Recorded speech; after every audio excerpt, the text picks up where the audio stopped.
So, your child doesn't like school much. Well, I'm a teacher and I really struggle with it. Now, normally I wouldn't discuss this kind of thing with non-teachers, but during COVID lockdowns, parents all over the world have thoroughly enjoyed their homes becoming mini schools all of their own. Haven't we enjoyed spending all that quality time with our children? The interesting lunchtime debates, the shared excitement of algebra. It's been fun, hasn't it? But despite all of that fun, it seems we were all absolutely desperate to send our kids back to school in spite of all the things we probably know to be true but just pretend aren't a thing. UK children are exceeding all expectations as some of the unhappiest children in Europe. Lord Baker, who invented GCSEs, says they are no longer fit for purpose. And 1 in 3 teachers quits within 5 years of becoming a teacher because they're miserable. But let's just not think about those things because we need them out the house. And also, school worked for us and so it'll work for them. Look how we turned out, living the dream. So we send them to schools where lockdown has forced us to confront the reality that is as true for so many teachers as it is for so many students. The school is dull. School is dull because those very teachers, like me, who started with dreams of inspiring young minds, are forced to comply with a system that turns your child into an exam result. It's true. The problem for me is that I now have this beautiful little daughter and another one on the way. And already I'm talking to my wife about how I want their education to be different. So what exactly is the vision that I hope is a reality for my children and for your children too? Well, I want them to enjoy going to school and seeing their friends. And that will involve formal learning, memorization, repetition, discipline, determination, and some tests. But instead of subjects being crushed under the weight of exams that are more important to the school than they are to their future, I want school to open up their minds to new potential futures. I want them to learn a foreign language through PE, maths, and music. I've seen it done. It's amazing. I want them to learn geography and history by recreating ancient worlds in Minecraft. I've seen it done. It's amazing. I want them to develop their writing, research, and presentation skills by being part of a real live news team. I've seen Anchorman. It's amazing. A huge trend we've seen recently is the rise of mind-blowingly creative online courses by world-class experts. And I want my children to be a part of that. I want your child to design and build their own machines with a NASA engineer. There's an online course for that. But they'll need tools, materials, space, and supervision. Want your child to master the art of branding with design industry pros. There's an online course for that, but they'll need access to software and good computer hardware. Want to learn about power and responsibility from superheroes and comic books? There's an online course for that from the Harvard Kennedy School of Government. There's a common theme here. Many of us are lucky enough to have access to this incredible online world of learning, but don't have the time, space, expertise, or equipment to support it.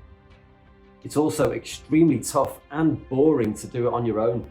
It's much more fun to learn with friends.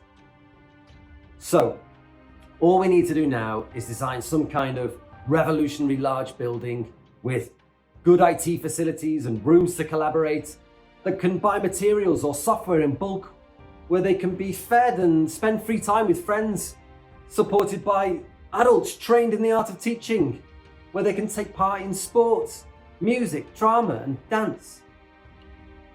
We're thinking about a flipping school, aren't we? But one which doesn't reduce both students and teachers to quivering wrecks.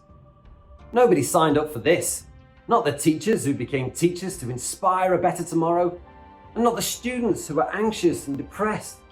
And not the parents who have seen firsthand, thanks to COVID, just how difficult it is to motivate their children with a curriculum they clearly find dull. And I'll tell you who else isn't signing up for this. Employers. For years, entire industries like the IT, tech, and creative industries have been ignoring exam results because they realise that all the grades in the world don't mean young people can do the job. Apple, IBM, Google and Netflix don't require employees to have degrees. And you don't need a piece of paper from anyone if your child's going to be an entrepreneur. Now, I'm not saying that university isn't relevant for some stuff, I don't want a doctor who graduated via a multiple choice app on their phone, or a lawyer who cut their teeth watching Judge Judy. But this idea that everyone should go to university before they've had a chance to explore their genuine interests outside of an exam-obsessed school experience, and then get immediately handcuffed with debt for half their life is crazy. My English degree was just 6 hours of classes a week, and instead of doing all the required reading, I used to listen to audio summaries of my books on a Walkman while walking to lectures, nursing a snakebite and black hangover, and I still got a 2-1. Think I'm smug about it? I'm 40 and I'm still paying off my student loans. Pushing your child to have the same education experience that you did is like forcing your child to smoke because doctors used to say it was good for your health. Things change, and careers have changed beyond measure. State education hasn't, or at least not fast enough. So it's going to take parents with vision to start thinking for themselves and their young people, and those that have the courage of their convictions will reap the benefits. Maybe your child takes less subjects than your school wants them to. No child's future suffers because they took 8 GCSEs instead of 10. Legally, they only need to take 5, and the school funding is completely unaffected. Maybe during that newly freed up time, they take one of those online courses with friends, do some exercise and read a book. Still 2 of the most effective ways to improve attainment and mental health. Maybe a larger group of students and their parents ask their school for a course with 0 assessment connected to it, just because it's worthwhile and interesting. Imagine that. And it's important to recognize that not everyone is going to do this, but that you're not trailblazers. The education revolution, particularly around creativity, use of technology and communication skills, has been going on for years, but finds customers elsewhere, usually lucky parents who can afford expensive private education. So we need to find ways to send our children to free state school so we can take advantage of the expert teachers, the facilities and so on, but manage it to a level where our children have the chance to explore off the beaten track and find what makes them light up. Because if they blindly do the same as everyone else, our children will never stand out. So who is in control of your child's education? Is it you? No one's going to do it for you or for your child. If we want our children to stand out from the crowd, it's time for us to do things differently. Visit gomakecreate.com and let your child explore a path which takes them to places that school doesn't.